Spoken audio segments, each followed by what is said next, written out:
ఓం నమ శివాయ, శ్రీమాత్రే నమ. మిత్రులకి, శ్రేభిలాషులకి, అలాగే నేను ఎంతగా ఆదరిస్తున్న యూట్యూబ్ ప్రేక్షకులందరికీ కూడా పేరు పేరు ధన్యవాదాలు. మిత్రులారా, మీ అందరికీ పరాదేవత ఎల్లవేళలా మీతో ఉండి మీ మనోవాంఛ నెరవేర్చాలని మనస్ఫూర్తిగా కోరుకుంటున్నాను.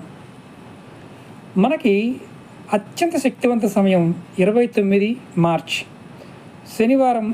ఆ రోజు అలాగే అమావాస్య ఉంది, షష్టగ్రహ కూటమి ఏర్పడుతుంది, సూర్యగ్రహణం ఉంది. భారతదేశంలో సూర్యగ్రహణం కనిపించదు, కానీ చాలా అరుదుగా అత్యంత శక్తివంతమైన సమయము. ఈ సమయాన్ని ఎవరైనా సరే వినియోగించుకోగలిగితే వారికి సమస్త సమస్యల నుంచి బయటపడే మార్గాలు తెలుస్తాయి. ధనం ఇబ్బడిముడిగా వస్తుంది.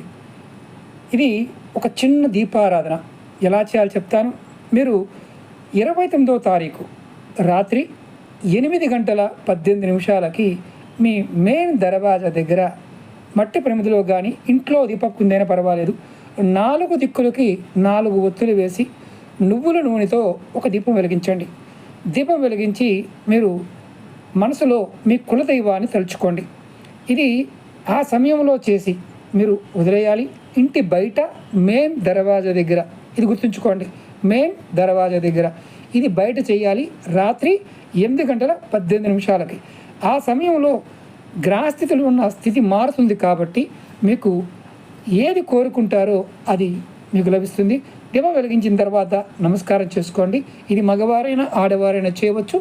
నెలసరి ఉన్నవారు చేయకండి, అంటే నెలసరి ఉన్నవారు ఈ ప్రయోగం చేయకండి. కుటుంబ సభ్యులు ఎవరైనా ఈ ప్రయోగాన్ని చేయవచ్చు. మీ కుటుంబాన్ని మొత్తాన్ని కూడా మీరు కాపాడుకున్నవారు అవుతారు. ఈ అద్భుతమైన సమయాన్ని వినియోగించుకోండి, ఐశ్వర్యాన్ని పొందుతారు. ఓం నమ శివాయ, శ్రీమాత్రే నమః.